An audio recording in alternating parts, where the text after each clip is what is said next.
नैना आचार्य यांच्या चिमण्या या कथासंग्रहातून मुहूर्त नावाची कथा.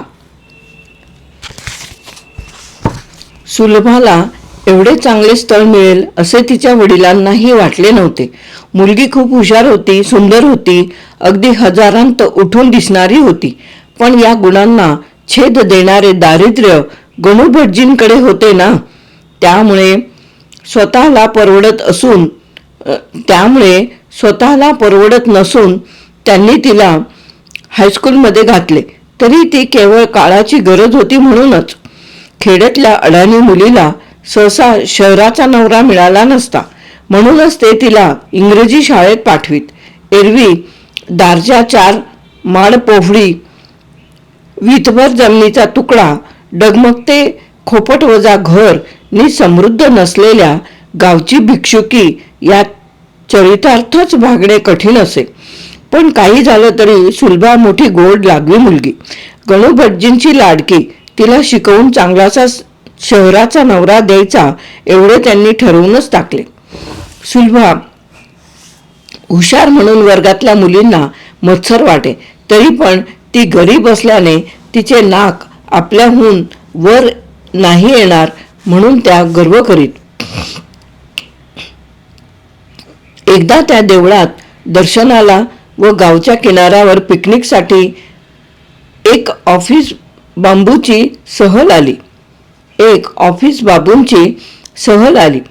स्पेशल लक्झरी बस पाहताच भटजी, पेढेवाले, फुल नारळवाले व हॉटेलवाले सरसावले. ते बाबू लोकही पैसा बघणारे नव्हते. त्यांनी सर्वांना उदार आश्रय दिला. समुद्रात ते पोहून आले. भटजींना कुणी अभिषेक सांगितला. एक तरुण गणूभटजींना म्हणाला, देवाला 5 पक्वान्नाचा नैवेद्य दाखवून मला तो प्रसाद जेवायला मिळेल अशी सोय आहे का? का नाही? 12:30 वाजण्यापूर्वी आवरायला हवे. 1 ते 4 वाजेपर्यंत आम्हाला रेस्ट हाऊसमध्ये खेळ गप्पा यांसाठी वेळ हवाय. 11:30ला तुम्हाला भोजन मिळेल. कुठे मिळणार, कुठे करणार? रेस्ट हाऊसवर की आम्हा गरीबाच्या घरी? तिथे नको, ते शाकाहार नाही घेणार. मी तुमच्या घरीच येतो. इथं या 11:15ला. मी नेतो घरी. तोवर तुमचा अभिषेक करून ठेवतो. भटजींनी भराभरा घरी जाऊन निरोप दिला. अशा वेळी सुलभाने शाळा बुडवायची असे. एक वेळ येत नाही असा तिने मैत्रिणींबरोबर बाईंना निरोप दिला. मग मायलेकी झपाझपा कामाला लागल्या. धाकट्या बहिणीने नारळ खवून दिला. आईने नारळाचे पुरण केले व डाळीच्या पुरणाला डाळ शिजत लावून कणिक भिजवली. दही टांगले. सुलभाने कणकेचेच मोदक, करंजा व पुऱ्या केल्या. आईच्या भाज्या चिरून भात, वरण, भाज्या शिजेपर्यंत तिने ताटात 5 पक्वान्ने वाढली. गव्हाल्याची खीर, थोडेसे श्रीखंड, निपुरी, पुरण, करंजा व मोदक. बाकीचे ताटही भरले. 1.5 तासात एवढ्या सर्व जिन्सा बनल्या. ताट घेऊन ती नैवेद्य दाखवायला देवळात गेली. तिथे तो तरुण गणूभटजींकडून तीर्थ घेऊन दक्षिणा घेत होता. पहा, वेळेवर नैवेद्य आला. दाखवा तो देवाला नि साष्टांग पाया पडा. सुलभाने त्या तरुणाकडे पाहिले. गोरा भरदार अंगाचा तो तरुण चेहऱ्याने फार रेखीव नसला तरी बरा दिसत होता. चेहऱ्यावर शहरी पाणी असल्याने आकर्षकही होता. देवाचे ध्यान करून झाल्यावर डोळे उघडताच सतीशला एक साजिरी गोजिरी रूपसुंदरी दिसली. क्षणभर त्याचे डोळेच दिपले. फार वेळ एकटक पाहणे बरे नव्हते म्हणून तो मधून पाहू लागला. त्याच्या नजरेला तिची मोहिनीच पडली. ताट हातात घेऊन भटजी म्हणाले, चलायचं आमच्या इथं भोजनास? तो मूकपणे त्यांच्या पाठोपाठ चालला. हुंकारही भरण्याचे त्याला भान नव्हते, कारण समोरून तीच मुलगी चालत होती. मगा तो तिच्या रंगरूपाने दिपला होता. आता तो तिच्या चालीने मुग्ध झाला. स्त्री सुलभ डौलाने ती चालत होती. तिच्या वळसेदार देह यष्टीची लवचिक हालचाल दरेक पावलासोयी अशा भारलेल्या अवस्थेत पायाखालचा रस्ता दिसला नाही तर नवल नाही. त्याला ठेच लागली. भटजी थांबले. आमचे दगडधोंड्याचे रस्ते, जरा जपून चाला. हे आपलंच घर. थोडा चढ आहे आणि ही माझी मुलगी बरं का. सतीशराव SSC ला बसलीये, हुशार आहे वर्गात. चालताना ती थांबली. तिने वळून त्याच्या सम्मुख होत नमस्कार केला. त्यानेही केला. मग तो तिच्या जोडीने चालत तिला नाव वगैरे विचारू लागला. जेवतानाही तो थोडे घेत होता. म्हणजे सुलभा पुन्हा ये. ती वाकुलवाडी वाढताना तिची सोनटक्क्याच्या कळीसारखी तजेलदार गोंडस बोटे दिसत, सोनरंगी पावले नि पोटऱ्या दिसत. उघडपणे तो सज्जनासारखा बोलत चालत होता, पण फुलचुखी पाकोळीसारखा सुलभाला नजरेने शोषत होता. जेवण झाल्यावर पानसुपारीसाठी थोडा रेंगाळून तो गेला. भटजींचे केस पांढरे झाले होते. त्यांना वास आलाच. त्या धूर्त पित्याने त्या सतीश जोशींचे नाव पत्ता लिहून ठेवला. सुलभा चांगल्या मार्कांनी SSC झाली तशी तिचा फोटो व कुंडली घेऊन गणू भटजी मुंबईच्या एसटीत बसले. इतर मध्यस्थ किंवा विवाह मंडळे यांत न जाता ते थेट त्या जोशींकडेच गेले. मात्र जाण्याआधी त्या भागातल्या त्यांच्या एका नातलकाकडून व एका शेजाऱ्याकडून मुलाची नीट माहिती घेतली. हा जोशी एका बड्या कंपनीत अकाउंटंट म्हणून कायम झाला होता. त्याने ब्लॉक घेतला होता. नातलक फक्त आई, ती गावी थोडी शेती व घर सांभाळून होती. एवढे चांगले स्थळ आपल्या फाटक्या झोळीत कसे येणार, अन आले तरी आपणाला खर्चही झेपणार नाही या भीतीने दबकत ते गेले. पण सतीश जोशीने त्यांना या बसा म्हणून चहा देऊन मोकळे स्वागत केले. मुलीची पत्रिका व फोटो बघायची जरुरी नव्हती. मुलगी अखंड त्याच्या मनोचक्षू समोरच येत होती. आईची नाममात्र संमती हवी होती. भटजींनी लग्न खर्चाचे व हुंड्याचे विचारले म्हणण्यापेक्षा नाममात्र देतो म्हणले. सतीशने काही देऊ नका म्हणले. सुलभाच्या रूपाने तो ठार झाला होता. त्याला दुसरे काही नको होते. त्याला तशी गरजही नव्हती. सुलभा लग्नानंतर पंधरवड्याने माहेरी आली तेव्हा तिच्या वर्गमैत्रिणींनी फार हेवा केला. भटजींच्या मुलीला एवढा चांगला सुस्थित नवरा आणि तोही शहराचा मिळेल असे त्यांना वाटले नव्हते. तिची फॅशनेबल पातळे रेशमी साड्या आणि आधुनिक डिझाईनचे दागिने यांनी तिचे रूप अधिकच खुलले होते. तिच्या अंगावर चढलेली कांती आणि चेहऱ्यावरून ओसंडणारी तृप्ती यांना दृष्ट लागेल असे वाटे. खुद्द सुलभालाही आपले भाग्य इतके उजळेल असे वाटले नव्हते. त्यामुळे तिलाही आपले सुख सांगावेसे वाटे. सतीशने तिला खूपच लाडाने वागवले. मुठी भरभरून पैसे उधळून तिची हौस केली. तिला प्रणयाने भिजवून चिंब केली. वर्षभराने माहेरी आलेल्या सुलभाचा गरोदर देह अधिकच तृप्त नि सतेज दिसत होता. पहिला मुलगा झाला नि सारे सोहळे भोगून गरीबाघरी नवऱ्याच्या पैशांनी थाटात बारसे करून निघणाऱ्या सुलभाच्या सोनेरी कांतीकडे पाहताच सर्वांना वाटले हीच सुखाची पुनव असेल. आणखी काय हवे माणसाला, पण पुनव रोजच नसते. मुलगा जरा मोठा झाल्यावर गावातच मिळाली म्हणून सुलभाने एका मोठ्या रेडिओ कंपनीत चांगलीशी नोकरी धरली. पगार तिच्या शिक्षणाच्या मानाने खूपच होता. कंपनी मोठी, त्यामुळे तिथल्या पाळणाघरात ती मुलाला ठेवी. मुलाला घेऊन ती जाई, त्यामुळे प्रश्न पडत नव्हते. शहरात अधिक पैसा हवाच असतो म्हणून सतीशनेही तिला नको म्हटले नाही. एवढी लावण्यवती तरुणी स्टाफवर ठेवायला अधिकाऱ्यालाही आवडले, म्हणून तिला कमी श्रमाची रिसेप्शनिस्टची नोकरी त्याने दिली. पगार वाढवत नेला.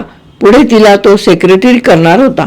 कंपनीचा महागाई भत्ता पगाराच्या तिप्पट होता. मूळच्याच सुंदर सुलभाने थोडेसे प्रसाधन केले तरी ती अतिशय आकर्षक दिसे. शहरी सफाई व धीटपणा ती चटकन शिकली. सुलभाचा मुलगा आशुतोष 3 वर्षाचा झाला. त्याच्या वाढदिवसाला त्याला एक मोठी खेळण्यातील स्कूटर घेऊन सतीश लोकलने घरी येत होता. सामान असल्याने खरं तर पार्सलच्या डब्यात शेवटी बसायचे, पण त्याचा पास फर्स्ट क्लासचा होता. त्याला त्या घाणेरड्या ब्रेक व्हॅनमध्ये बसायची किळस आली. तो स्टेशनात असताना नीट बसला. उतरतानाही मध्येही ठेचून माणसं भरली होती. ती पुढे गर्दी करून गेली. सतीश सामानामुळे मागे राहिला. तोच चढणाऱ्यांचा रेटा आला. तो मागे फिरला. चढणारे संपल्यावर तो स्कूटर सांभाळीत उतरत होता. तोच गाडी हलली. सतीशने हललेल्या गाडीतून उडी घेतली, पण दुर्दैवाने स्कूटरचे हँडल दारात अडकले. सतीश गाडीबरोबर फरफटला. आत नुकतेच चढलेले लोक धावले. तो संपूर्ण गाडी बाहेर होता. त्याला आता खेचता येत नव्हते. कुणी साखळी ओढली, कुणी त्याला स्कूटर सोड म्हणून ओरडले. एकाने फक्त प्रसंगावधान ठेवून रेटा मारून दाराच्या मागे अडलेले हँडल सोडवले. तोवर साखळी खेचूनही गाडी न थांबता गेली. बहुधा साखळीचे ब्रेक निकामी असावेत.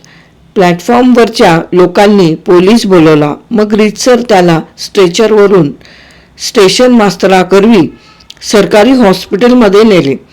सतीश एका कुशीवर फरफटत गेला. स्कूटर त्याच्या पोटरी नडगीत घुसली. कुशी व पायाची पार साले निघून रक्तबंबाळ झालेले.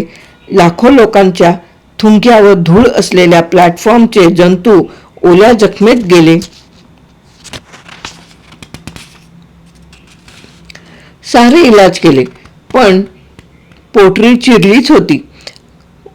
पाय धनुर्वाताने पार सडला. कुशीवरच्या जखमांतून डॉक्टरनी फासळ्या वाचवल्या, पण पाय वाचवता आला नाही. तो गुडघ्यापासून कापावा लागला.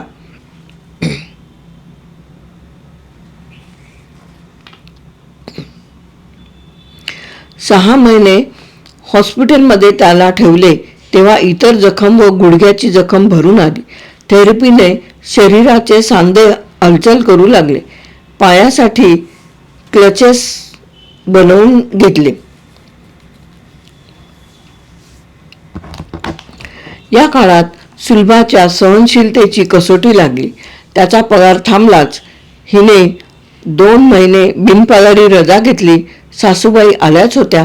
त्या हॉस्पिटलमध्ये बसत. 6 महिने दुःखापरी दुःख व वरती कष्ट. लग्नानंतर वर्षभर तिच्या चेहऱ्यावर झळाळत असलेला तजेला लोपला. पुनवेनंतरचा वद्यपक्ष सुरू झाला, पण वद्यपक्षही संपून पुन्हा महिन्याने आकाशात पूर्णचंद्र येतो. सुलभेच्या जीवनात मात्र तो येणार नव्हता. तिच्या नशिबी सदा काळा पक्ष होता. नशिबाने सतीश पुन्हा कामावर जाऊ शकत होता. त्यासाठी तो बसने जाऊ लागला. सासूबाई छोट्या आशिष शाळेत जाऊ लागे तो राहिल्या. सारे सुरळीत चालू झाल्यावर शेतीसाठी परतल्या. त्यांना त्या उत्पन्नातूनच मुलासाठी काही उरली तर मदत करायची होती. सारे सुरळीत चालू झाले. पती निधनाचा धक्का न बसता तो वाचला व कुबड्या लावून का होईना नोकरीही करू लागला. या समाधानात सुलभा काही काळ नोकरी व घरकाम हे कष्ट उपसत राहिली. अपघाताचे दुःख मंद झाले. मग तिला काहीतरी खुपू लागले. हे भोग आपल्या वाट्याला का आले याची खंत मन करू लागले. ज्या आपल्या भाग्याचा सर्वांनी हेवा केला ते भाग्य दुष्ट लागून उणावले. नवरा जगला, पण असा जगला. त्याचे जीवन बुडत बुडत तरले.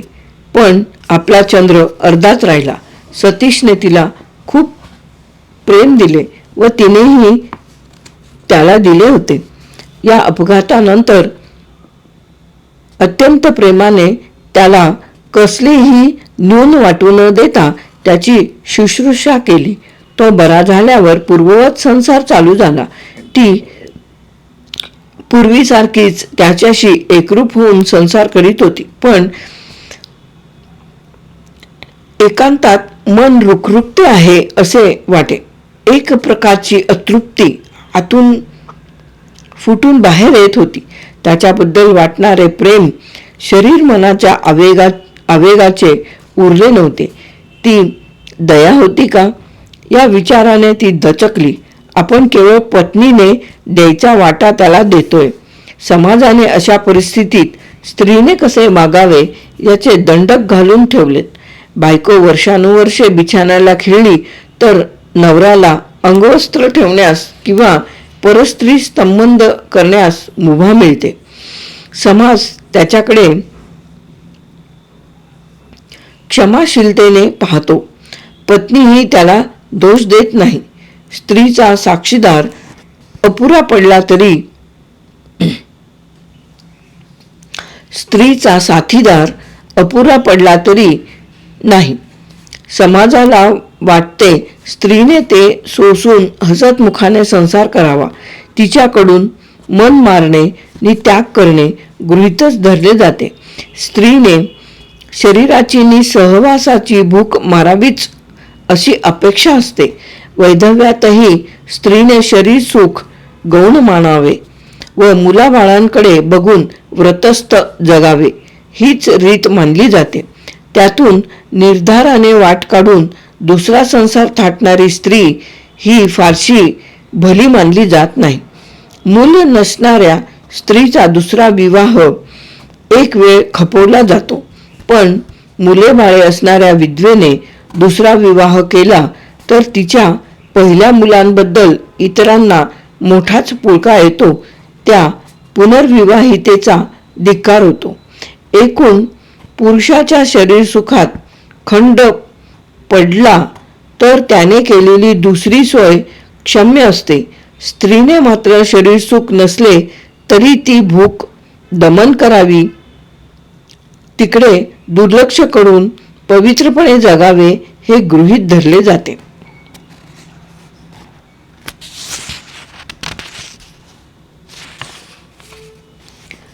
सतीश तर जिवंत होता. सुलभा सुवासिनी असून विचित्र एकाकीपण काढत होती. तसे म्हटले तर व्यंग असणारा पुरुष खपवून घ्यावा लागतो. पण तो सराव करताना हळव्या सुलभाला खूप जड गेले. सुलभाच काय, छोट्या आशिषलाही कठीण वाटले.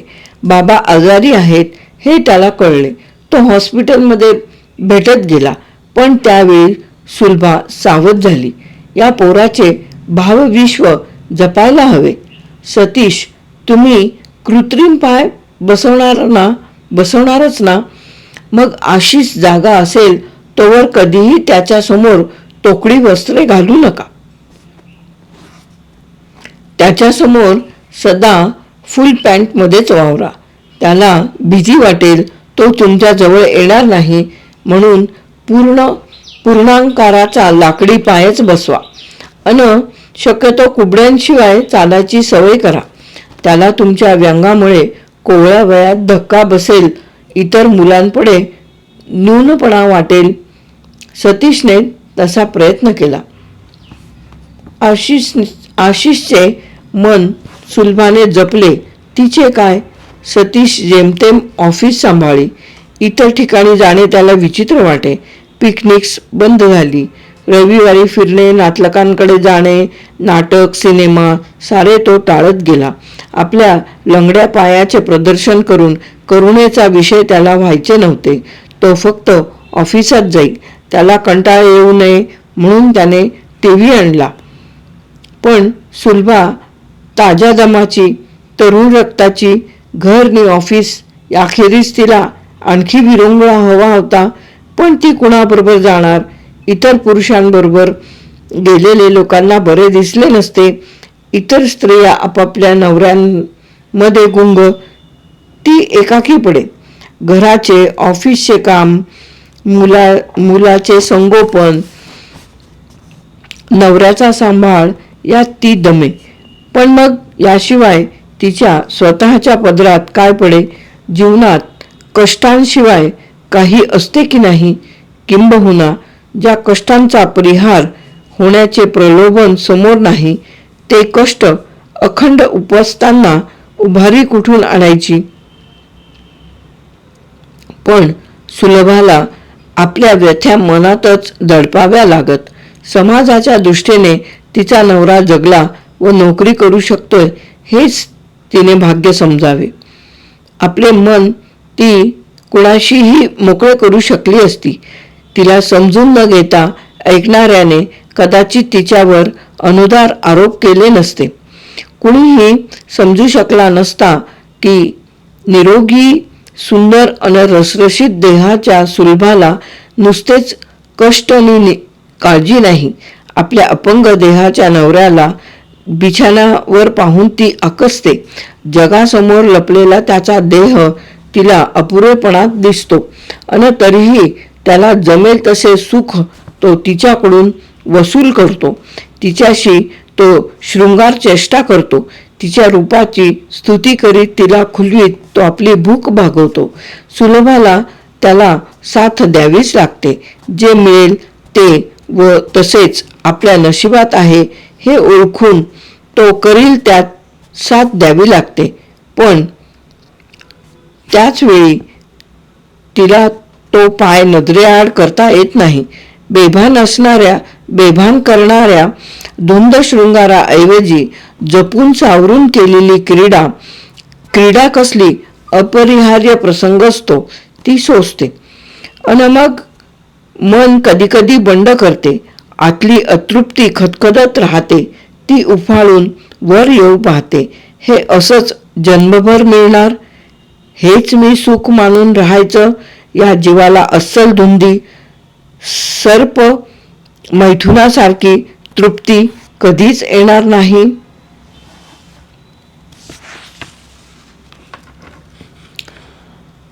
मन मारायचं पण का हा मिळतोय हा शृंगार की किळस? त्यापेक्षाही थकल्या शरीराला गात्रे सैलावून उत्कट आनंद देणारे क्षण, कलास्वाद, नाट्य, गायन, संमेलन असे काहीही मिळाले नाहीत तर जीवनाचा अर्थ एक ओझं वाहत चाकोरीतून रखडत चालणे किंवा चुन्याच्या घाणीतील बैलाप्रमाणे त्याच त्या चाकोरीतून रखडत भार ओढणे एवढाच उरतो. नवे उन्मेष फुलावेत, नवीन उभारीने नवी झीप घ्यावी याची इच्छाच जाते. सुलभाच्या मनातली खळबळ तिच्या वरिष्ठाला उमगत गेली. त्याने तिला बढती दिली. तिला आपली सेक्रेटरी केली. केबिनमध्ये दोघेच बसत. काम नसेल तेव्हा थोडी सुखदुःख बोलत. सुलभाचे मन हळूहळू मोकळे होत गेले. चतुर साहेब उमगत गेला. तो तिच्या कामाची प्रशंसा करी. ती करताना थोडी तिचीही करी. पूर्वीच्या सुलभाला एकांताची केबिन अन ती दुहेरी प्रशंसा खटकली असती. आता कैक दिवस पुरुषाच्या मोकळ्या संगती सोबतीला मुकलेल्या तिच्या जीवाला ते रुचत गेले. कधी साहेब तिला घराच्या वळणापर्यंत गाडीने सोडूही लागला. एके दिवशी कंपनीच्या विजेच्या कनेक्शनमध्ये मोठा बिघाड होऊन 4 वाजताच कंपनी सोडावी लागली.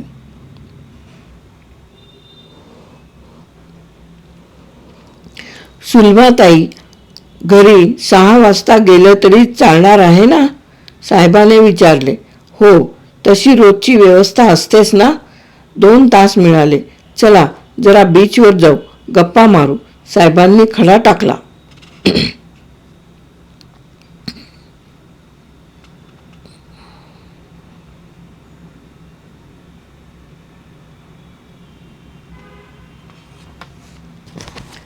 सतीशचा पाय गेल्यापासून असे मोकळे हिंडणे फिरणे दुर्मिळ झाले होते. बीचवर मस्त मजेत ड्राईव्ह घ्यावा, मग कुठे हॉटेलात चहा घेऊन परतावे, हा चेंज तिलाही हवा होता. तरुण रंगेल पुरुषाच्या सहवासात वेळ कसा छान जातो. मनात तिला हवे होते, तरी तिने लाजत मुरकत साहेबाने आग्रह केल्यावर हो म्हटले. या वेळेपर्यंत कामगार निघून गेले होते. स्त्री वर्ग तर अर्ध्या वाटेवर पोचला असेल. शिपाई दारे लावित होते. साहेबनी सुलभा मुद्दाम रेंगाळत गाडीशी आले. कुणीच तिथे नव्हते. सवयीप्रमाणे सुलभा डावीकडे बसली. साहेब आत बसणार तो रस्त्याने जाणारा एक जण म्हणाला, साहेब मागला टायर पहा.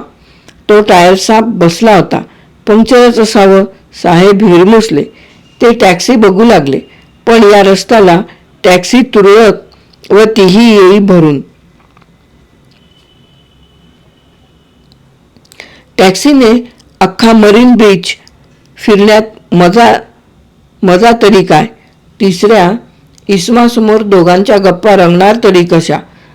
फक्त दोघांचा एकदम हिरमोड नको म्हणून ते टॅक्सी बघत राहिले.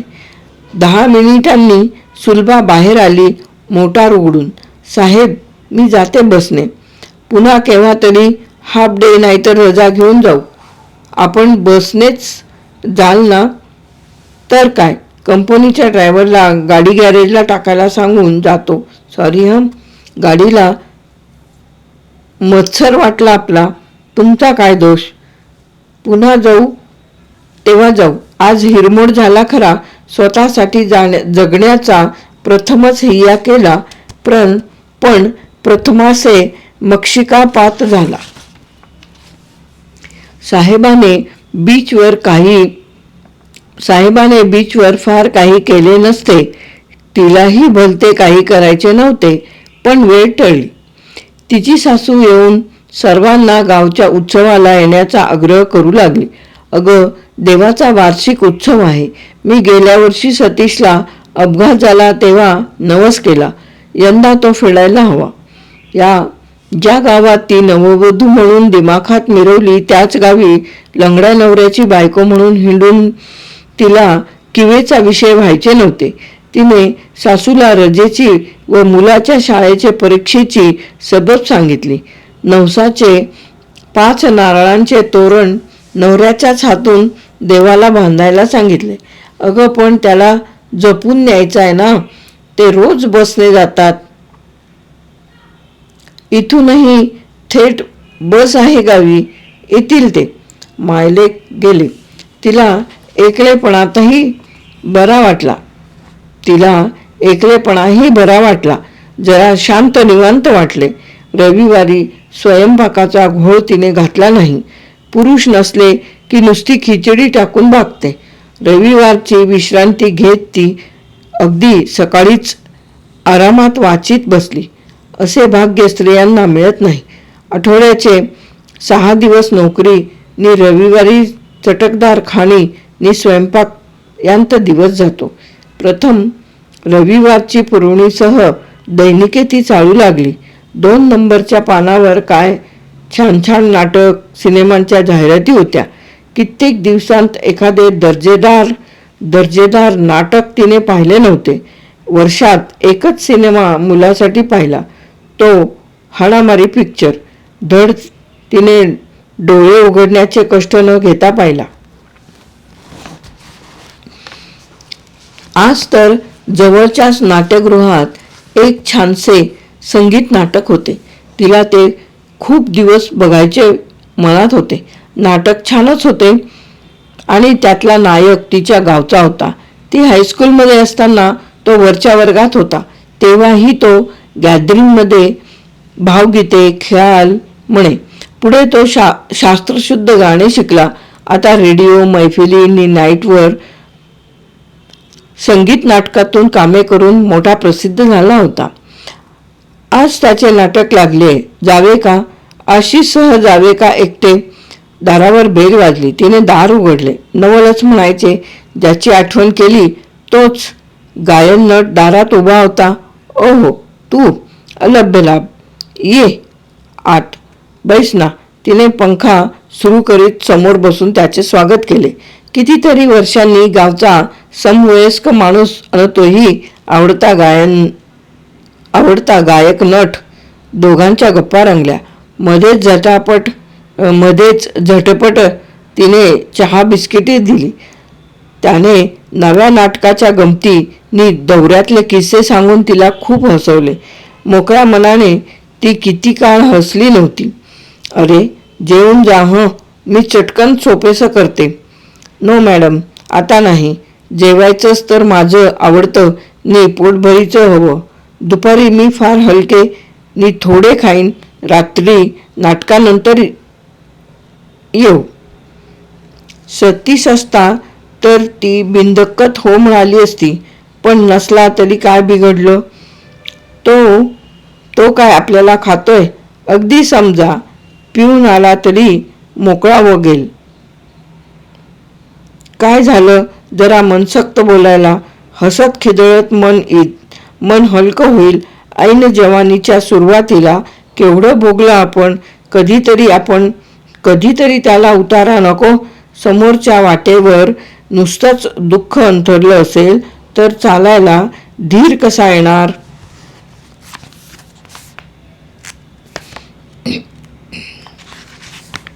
नाही, या दुःखातही मध्ये मध्ये सुखाची मखमली फुले पेरतील अशी आशा हवी तरच चालताना उमेद येईल.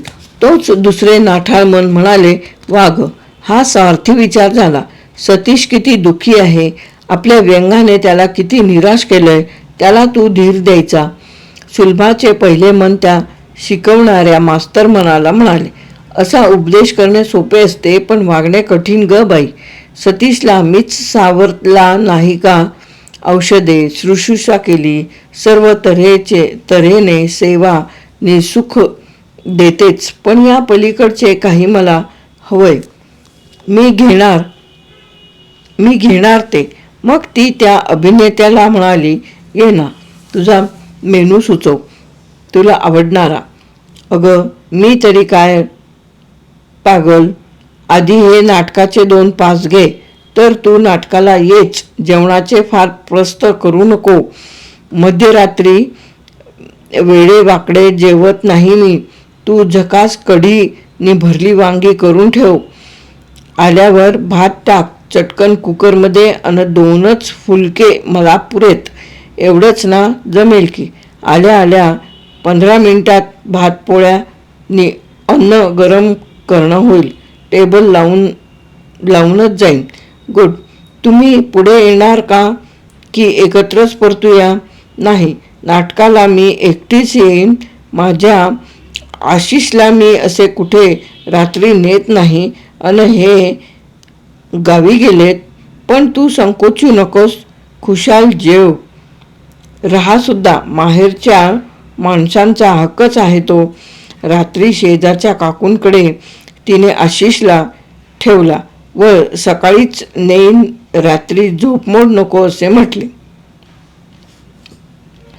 नाटकाला ती दुसऱ्या रांगेत मधोमध मोठ्या रुबाबात बसली. आज तिने झगझगते सिल्क नेसले होते. कानांत मोती जडवलेल्या रिंगा, स्लीवलेस ब्लाऊज, लिपस्टिकसह पुरा मेकअप असा सुरम्य वेश तिला खुलत होता. पहिल्या अंकानंतर ती रंगपटात गेली. आपल्या बालमित्राचे तिने अभिनंदन केले. नंद्या, तुझी गाणी अगदी छानच रंगली हं.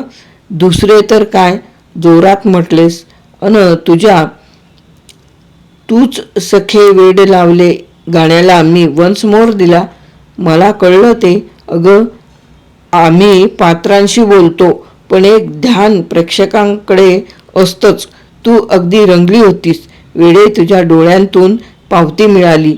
चल हा चहा घे. कशाला म्हणत तिने चहा घेतला. हिरो बरोबर चहा घेण्याचा मान तिला मिळाला. दुसऱ्या अंकात ती याहून रंगली. एक गाणे म्हणताना एका दीर्घ तानेनंतर ती समेवर येताना तिने नकळत पैजाने ताल धरला व समेवर हात उचलला. या दादीवर केवळ तिलाच कळेल अशा तऱ्हेने त्याने तुझा अभिप्राय कळला अशा अर्थी मान झुकवली. ती तल्लीन होऊन नाटकात रस घेत होती. 2-3 वर्षात असा रसास्वाद मिळाला नव्हता. ऐन तारुण्यात तिला घराशी नि नोकरीशी जखडावे लागले होते. आज किती दिवसांनी तिची हौस होत होती. दुसऱ्या अंकानंतर ती पुन्हा आत न जाता स्टॉलवर चहा पीत होती. तिच्या रांगेत 2 बाजूला बसलेली मंडळीही थोडी ओळख झाल्याने तिच्याबरोबर चहा पीत बोलत होती. वातावरण छान बनले होते.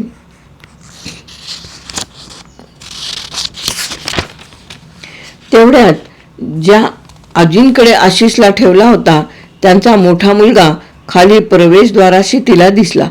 तिला नवल वाटले. आजीही आशिषला नित्यनेमाने सांभाळणाऱ्या नव्हत्या, पण आशिष त्यांना फार आवडे. त्याला त्या नेहमी खेळवीत खाऊ देत. आपुलकीने तिने त्याला ठेवले. काय रे दीपू, तुम्ही गेल्यावर तासाभरात आशिषला ताप भरला. आता खूपच ताप चढलाय. तळमळतोय तो. तुम्ही उशिरा आलात तर डॉक्टर येणार नाहीत म्हणून मी आले. तू हो पुढे. ती चटकन विंगमध्ये जाऊन नंदूला म्हणाली. मी पुढे होते. बाळ जरा माझ्यासाठी रडतोय. तू मात्र नक्की यायला हवा. न आलास तर मी तुला कधी क्षमा करणार नाही. एकटे यायला लागते तरी येच. येईन ग. तुझं जेवण वाया नाही जाणार. तिने जाता जाता डॉक्टरांना बरोबर घेतले. मग त्यांच्याच गाडीतून ती आली. आशिषला घरात आणला. फ्रीजमधून बर्फ काढला. तोवर डॉक्टर इंजेक्शन देऊन व गोळ्या देऊन निघाले. बाकीच्या औषधांसाठी व तापाचे सांगायला त्यांनी तिला सकाळी बोलावले. आशिषच्या कपाळावर घडी ठेवून तिने चटकन कुकरमध्ये भात लावला. फुलके केले. संध्याकाळीच केलेली कढी भाजी गरम केली. त्याने सांगितले नव्हते तरी त्याच्यासाठी तिने बाऊलमध्ये गुलाबजाम करून ठेवले. त्यावर तिने गरम करून पाक ओतला. टेबल लावलेच होते. त्यावर वस्तू ठेवल्या. टिपॉयवर किसलेला बर्फाचा चुरा आईस बॉक्समध्ये ठेवला. ट्रेमध्ये ग्लासेस ठेवले. आशिष जवळ ती बसली तोवर बेल वाजली. तो आला. मगाचेच नाजूक सुरांचे पद गुणगुणत. त्याच्या हातात जुईचा गजरा होता. समोर एक धुंद क्षण उभा होता, पण सुदैव त्याला छेद देत तिच्या बाळाच्या अंगात तापाच्या रूपाने मागे ठाकले होते. तिने त्याला आत नेऊन टिपॉय समोरच्या कोचावर बसवले. जेवण तयार आहे. वाढू की काही प्रोग्राम आहे? टिपॉयकडे बघत तो म्हणाला. ओ हो, तयारी आहे सर्व. माझ्यापाशीही कोटात तयारी आहे, पण यात एकट्यानं मजा नसते. तू देणार कंपनी? एरवीची वेळ असती तर न राहून सुलभा हो म्हणाली असती, पण आज अर्धे चित्त बाळाकडे होते. पण तिचे मन उन्मुक्त नव्हते. बाळ इंजेक्शनने झोपला होता. नंदूला शब्द दिल्याप्रमाणे ती त्याची सरबराई करीत होती, पण ड्रिंक आज नाही. यापूर्वी न केलेले धाडस आज केले असते, पण आशिष तळमळताना नाही. मी बसते ना इथे. तशी नाही. घोट घोट पीत मजा येते. Don't mind. तुझे जोशी साहेब असते तर घेतलीच असती. चल वाढ. तिने पहिले वाढप केले व त्याच्या आग्रहावरून तीही त्याच्याबरोबरच जेवली. त्याला संकोच वाटू नये म्हणून तिने आपली बेचैनी लपवली. पण आज आशिष शेजारीच झोपला असता तर ती रात्र वेगळी गेली असती कदाचित. एखाद्या वेळी कित्येक हिरमोड करणाऱ्या क्षणांचा वचपा बघून तिने ड्रिंक घेतले असते.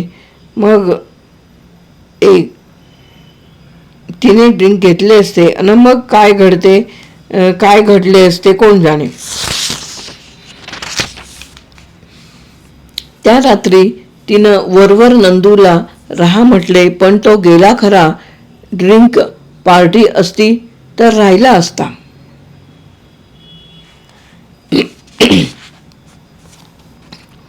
रात्रभर आशीजवळ सुलभा सेवा करीत देखभाल करीत जागली. मनात मात्र आले की कधीतरी एखादा क्षण आगळा जगावासा वाटतो, तर तेही होत नाही. तिच्या कंपनीचे वार्षिक गॅदरिंग झाले. खूप कार्यक्रम होते. सायंकाळी 6 ते रात्री 12. हॉटेल प्रेसिडेंटचा भव्य हॉल सजवून घेतला होता. एकांकिका, ऑर्केस्ट्रा वगैरे छान कार्यक्रम होते. एकांकिका ऑफिसनेच बसवली, त्यात तिचेही काम होते. शिवाय लकी नंबर, मिस्टर कंपनी व मिस कंपनी स्पर्धा. धमाल आली. तिचे स्टेजवरचे काम चांगले झाले. सर्वांना स्मृतिचिन्हे वाटली. तिलाही मिळाले. त्यांच्या कंपनीचा स्पोर्ट चॅम्पियन गुरुनाथ याला शरीर सौष्ठवाचा मिस्ट कंपनीचा मुकुट व पट्टा मिळाला. शिवाय टेनिसचा कप. हा कार्यक्रम संपल्यावर लोकलने आपापल्या स्टेशनला जायचे होते. ती कंपनीच्याच गावी होती. गुरुनाथ तिच्या घरा अलीकडेच राहत होता. मिसेस जोशी, मी तुम्हाला घरी सोडीन, डोंट वरी, तो खाण्यापिण्याच्या वेळी तिला म्हणाला. बरं बाई, मी निर्धास्त झाले. मात्र माझ्यावर थोडी जबाबदारी आहे. जरा वेळानं जाऊ. चालेल. कार्यक्रम संपता बहुतेक लोक पळाले. गुरुनाथ आवरून येईतोवर उशीर झाला. बरेच ताटकळल्यावर टॅक्सी मिळाली. त्यानंतर चर्चगेट ते दादरहून सेंट्रल रेल्वे पकडायची. पण 12 वाजून गेलेले. जी गाडी येई ती भरून. गिरणी कामगारांची रात्रपाळी संपल्याने अफाट गर्दी. आपण टॅक्सीने विटीतून यायला हवे होते. आता काय उपयोग. मिलचा लोंढा संपू दे तरी आत घुसता येईना. गाडी खचून भरलेली. लेडीजमध्येही पुरुषच सगळे. जोशीबाई, दोघे लेडीजमध्ये चढू चला. पुढल्या गाडीला ते चढले, पण बसायला जागा मिळाली नाही. टीव्हीलाच जायला हवे होते. जोशीबाई, दोघे लेडीजमध्ये चढू चला. पुढल्या गाडीला ते चढले, पण बसायला जागा मिळाली नाही. व्हिटीलाच जायला हवे होते. रिटर्न तिकिटाचा व्हाया चर्चगेट लोभ भोवला. तासभर गाडीमध्ये स्वतंत्र बाकावर बसून निवांत गप्पा करीत जाण्याचे सुखही नासले गेले. स्त्रियांच्या डब्यातही पुरुष गर्दी करून होते. साहेब तिला कैकदा गाडीने नेई, पण एकदा तिला त्याने घरी ओव्हरटाईममुळे उशिराने येते असे सांगून यायला सांगितले. आज तुम्हाला ताजमध्ये झक्क डिनर देऊन घरी सोडतो. ताजच्या क्रिस्टल रूममध्ये ती दिपून गेली. खाना खाताना सैलावली, पण अर्धे जेवण होते तो दूरच्या कोपऱ्यात तिचा सासरचा नातलग दिसला. सुलभाने त्याच्याकडे पाठ केली व सावकाश न रेंगाळता लवकरच निघाली. साहेबाने तिला बीचवरून हिंडवत नेले, पण पाठीवर पंजा ठेवण्यापलीकडे नाही. मरत ही विघ्ने. माझी जवानी संपण्यापूर्वी एकदा तरी मी माझ्या शरीरावर झालेल्या अन्यायाची भरपाई करीन. कधी एखाद्या बलदंड पुरुषाच्या मिठीत तृप्त होईन. पण तिला जो पुरुष आवडे त्याच्या समीप जायच्या वेळीस विघ्ने येत. एकदा तिला ठरलेल्या अपॉइंटमेंटच्या वेळी ताप आला. एकदा पुरुषाने तिला 70 मिलीमीटर पिक्चरला नेले होते. ती स्टेशनवर संकेतस्थळी आली. तासभर ती ताटकळली. शेवटी गुरुनाथ घाईघाईने येऊन म्हणाला,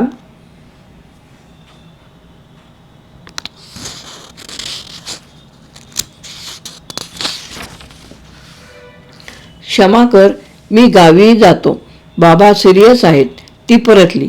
विझलेल्या समईसारखी तिच्यातली वात विझल्यावर काळी पडते अन त्यातून धुरकट वास येतो तसे तिचे तोंड काळवंडले होते.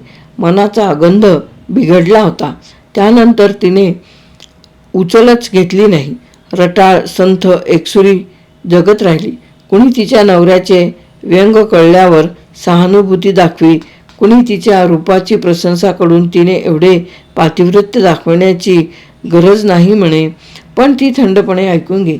माझी बायको वर्षभर परदेशी गेली आहे लेक्चरर म्हणून. ती तिकडे मजा करते, मी इकडे करतो. तुम्ही का उदासीन दिवस काढता? मला कंपनी द्या ना. कंपनीच्या सेल्स मॅनेजरने एकदा विषय काढला. तिने मेलेल्या थंड नजरेनेच त्याला जबाब दिला. तिच्या सौंदर्यावर भाळून हात पुढे करणाऱ्यांकडे तिने दुर्लक्ष केले. ती उदास बनून गेली. मुलगा मोठा झाल्यावर ती इतरही कामे करू लागली. कंपनीच्या वरिष्ठ पदासाठी परीक्षा तिने दिल्या. नोकरी सांभाळून ती BBM झाली, ऑफिसर बनली. एकदा दिल्लीला भरणाऱ्या तिच्या ग्रेडच्या कंपनी ऑफिसरांच्या सेमिनारला ती गेली. तिला बड्या कंपनीने तिच्यासाठी अशोक हॉटेलमध्ये रूम रिझर्व केली होती. फार काळाने तिने उत्तम कपडे निवडले होते. नव्या साड्या व मॅचिंग ब्लाऊज घेतले. आपली जुनी कॉस्मेटिक टाकून नवी व्हॅनिटी बॅग घेऊन त्यात उंची कॉस्मेटिक्स भरली. केस सेट करून फेशियलही केले. दिल्ली विमानतळावर ती उतरली तेव्हा एक सुंदर सतेज यौवना वाटत होती. शिवाय स्मार्ट निबांधेसूद. तिला उतरून घ्यायला कंपनीचा दिल्लीचा प्रतिनिधी आला होता. अशोक हॉटेलमध्ये सेमिनारसाठी आलेले आणखी काही प्रतिनिधी पण उतरले होते. कलकत्त्याचा एक प्रतिनिधी मोठा उमदा हुशार होता. ती लंचला गेली. तेथेच हॉलमध्ये त्यांची ओळख झाली. सायंकाळी त्याने त्याच्या कंपनीच्या डिनरला कंपनी देण्याची विनंती करून नेले. दुसरे दिवशी सकाळी 8 ते 11:30 सेमिनार होते. दुपारी एका कंपनीला भेट होती. 3 दिवसानंतर सेमिनार संपत होते. सुलभाबाई, तुमची ओळख झाली. हा सेमिनार पासून मला मोठा लाभ झाला. मात्र या कामकाजात वेळ मिळाला नाही ओळख वाढवायला. तो देखणा स्मार्ट आहुजा नावाचा कलकत्त्याचा प्रतिनिधी सांगत होता. मुंबईस येत जा. परवा सकाळी समारोप आहे. दुपारी उशिरा लंच घेऊ, मग आराम करा. संध्याकाळी माझ्यासोबत चला. दिल्लीची शान दाखवतो. पॅरिस बाय नाईट पाहावे तशी दिल्ली भारताचे पॅरिसच आहे. रात्री निघून डिनर, कॅबरे, बरंच काही दाखवतो. अशी संधी आपल्या ओळखीच्या जगात मिळत नाही काय? त्याने आव्हानपूर्वक तिच्याकडे पाहत म्हटले. त्या क्षणी फार काळ उदास होऊन अडगळीत पडलेले सुलभाचे मन बंड करून उठले. तारुण्य संपेल अन तृप्ती राहूनच जाईल. एकदा तरी जीवाची चैन करावी. तिने मान डोलावून आहुजाला हो म्हटले. समारोपालाच एक बाजूला आहुजाच्या दिमतीला कंपनीची गाडी होती. त्याने मग तिला एका उत्कृष्ट हॉटेलात लंचला नेले. लंच आधी त्याने ड्रिंक मागवले. ही फेअरवेल पार्टी आहे. आज लाजू नका. मराठी मुलींप्रमाणे तुम्हाला ड्रिंकची लज्जत शिकवतो. प्यायले म्हणजे माणूस लगेच व्यसनी होत नाही. क्वचित शीण कंटाळा घालवायला हे बरे घ्या. त्याने तिचा ग्लास भरला व चिअर्स म्हणून तिच्या हातात दिला. खूप जिव्हाळ्याच्या गप्पा मारीत ते पीत होते. आहुजाने तिला पहिलाच धडा दिला तो शिवास रिगलचा. तिला चव आवडत नव्हती म्हणून ती घटाघट पिऊन टाकी. तो पुन्हा ग्लास भरून टाकी. नंतर चांगला 5 कोर्सचा लंच आला. तोवर तिला गरगरू लागले, पण त्याला शॉपिंगची लहर आलेली. त्याने चांदणी चौकात वगैरे गाडी नेली. पर्सेस, बटवे, माळा, साड्या असे तो तिच्या पसंतीने घेत सुटला. तिनेही लखनौ साडी घेतली. त्याने साडीवर मॅचिंग पर्स तिला भेट दिली. सारे करून हॉटेलवर येई तो 4 वाजले. उशीरच झाला. रात्री उशिरा निघू. लवकर जायची घाई कुणाला आहे. आता मस्त झोप घ्या. मला रूमवर पोचवा. लिफ्टमध्ये गरगरेल. सुलभाचे शब्द अडखळत होते. तिची जीभ पापण्याने अंगही जड झाले होते. आहुजाने तिला तिच्या खोलीत नेले. तिचा गाऊन दिला. मस्त झोपा. मी बेल वाजवीन. मग झटपट तयार व्हा. रात्री जागरण आहे. आता झोप हवीच. तो चावट हसला. त्यानेच दरवाजा ओढला. अंगचे कुलूप बंद झाले. सुलभा जेमतेम गाऊन लपेटून झोपली. अशी गडद झोप जणू आपण वाळूत पहोडलंय. बघता बघता चहूबाजूने लाटा उसळत आल्या. आपण खोल समुद्रात गेलो. समुद्राच्या गहराईत बुडत चाललो. खोल खोल गर्द निळ्या पाण्याच्या तळाला जातोय. मग एक काच महाल लागला. त्यावर मोती रत्ने जडलेली नवरत्नांचे हार, कुंडले नि बाजूबंद घातलेला कुणी राजकुमार तिथे उभा होता. त्याने आपला हात धरला. आत नेले. महालात पाणी नव्हते. सारा रत्नांचा चकमकाट होता. एका मऊ मंचकावर त्याने तिला बसवले. तिच्याशी मृदू मधुर बोलत त्याने तिला कुरवाळले. मग त्याने कधी मिठी मारली, कधी चुंबन घेतले ते कळलेच नाही तिला. त्याचा रोमांचित करणारा स्पर्श तिला सुखाची गुंगी आणीत होता. मग त्याची मिठी घट्ट झाली. सुखाच्या पूर्णतेत ती देहभान विसरली. काय घडतंय डोक्यात ठोके कसले वाजतायत, अंगाला मुंग्या कसल्या आल्यात.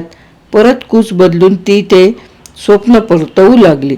आता दार ठोकल्याचा आवाज स्पष्ट आला. खोलीतला फोन पुन्हा पुन्हा वाजत होता. पडल्याच तिने तो फोन उचलला. मॅडम उठा लवकर. मुंबईच्या फ्लाईटचे बुकिंग आहे तुमचे. फक्त 1 तास उरलाय. की कॅन्सल करू? नको, मी आवरते. 5 मिनिटात खाडकन उठून तिने भराभर कसेबसे आवरले. जेमतेम प्रसाधन करून कपडे बदलले. बॅगेत सामान कोंबले. तोवर दार पुन्हा वाजले. तिने उघडले. दारात आहुजा उभा होता. चला, मला पण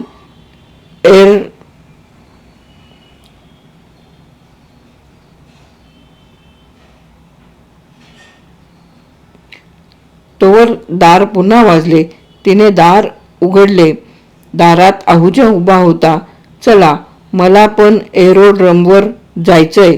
मी सोडतो.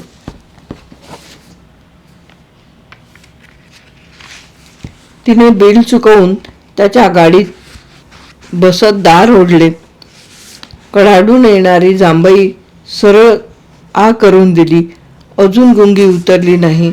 मॅडम, कालची एक्सायटिंग रात्र पार फुकट घालवलीत.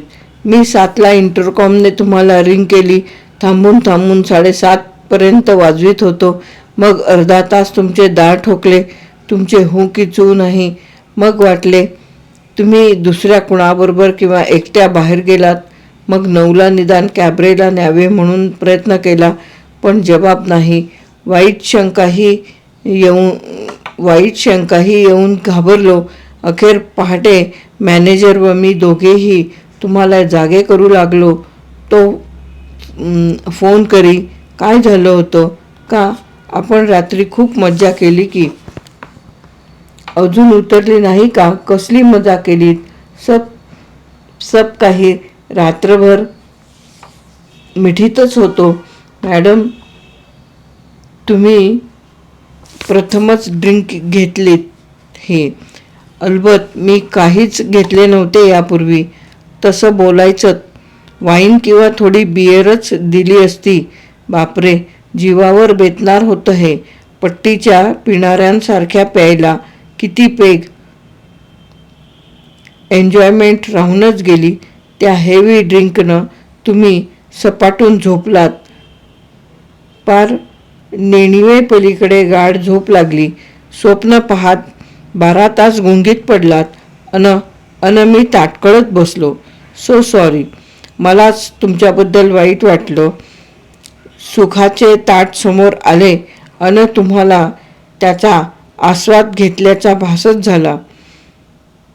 मॅडम, फार सुंदर रंगीली रात्र होती. तुम्ही सुखकल्पनेत भोगलत ते मी खरं देणार होतो. बरंय, भेटू. या पुन्हा मुंबईला. विमानाने अवकाशात झेप घेतली. रात्री ती सागरतळाला होती. आता आसमानात तरी खरीच तरंगत आहे का ती? तिने चिमटा काढला. जीवनातल्या साऱ्या वैफल्याला जबरदस्त छेद देण्यासाठी नीतीच्या चाकोरी बाहेर जाऊन ती सुख लुटू पाहत होती. पण पापाला मुहूर्तच नव्हता. तिचे शरीर निष्कलंक ठेवण्याचा चंग बांधलेली कुणी शक्ती पायाला अडवीत होती. तिच्या जीवनात जायला पापाला मुहूर्त मिळत नव्हता. कथा समाप्त.